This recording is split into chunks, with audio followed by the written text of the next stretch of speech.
تخيل لو انت واقف ومش واخد بالك وحد ضربك ضربة قوية جدا، هتحس بإيه؟ هتحس انها بتؤلمك جدا جدا وممكن تفقدك وعيك وممكن تقع على الأرض، هيبقى تأثيرها مضاعف عليك لأنك ما كنتش مستعد ولا واخد بالك.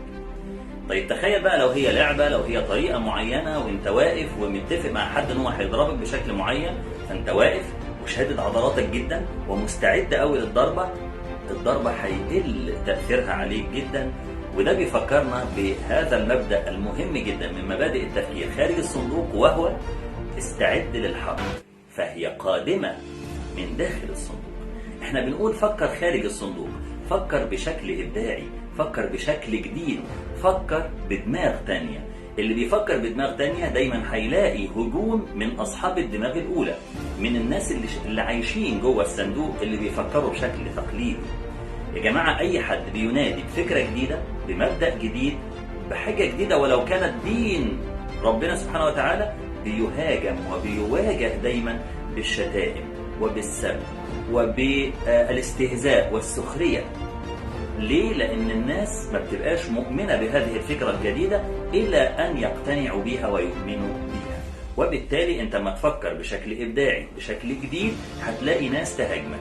طيب كوني أنا عرفت الكلام ده، عرفت المعلومة دي، ده هيفيدني بعدة أشكال. الحاجة الأولى إن أنا هبقى مستعد للضربة أو مستعد للحرب، وبالتالي مش هتبقى قوي.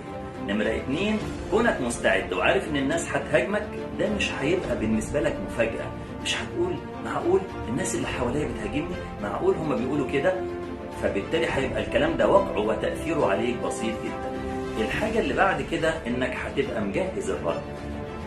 لو إن الكلام اللي بيتقال لك ده نقد بناء، حاجة مهمة جدا، عيب في الموضوع بتاعك أو الفكرة بتاعتك أو المشروع الجديد اللي أنت عاوز تعمله، يبقى لازم تفكر فيه بروية وبهدوء وتبدأ تستفيد من هذه النقاط.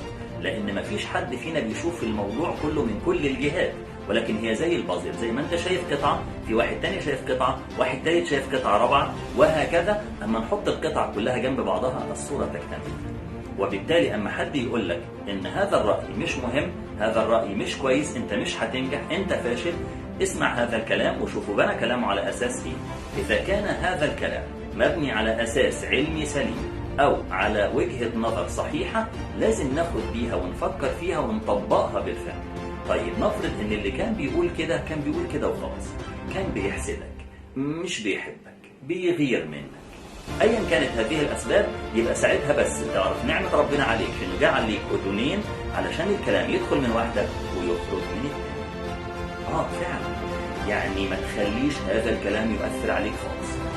استمر في عطائك، استمر في ابداعك، استمر في مشروعك اللي انت عاوز تعمله، في المجازفه اللي ممكن تاخدها بحيث انك تعمل حاجه جديده.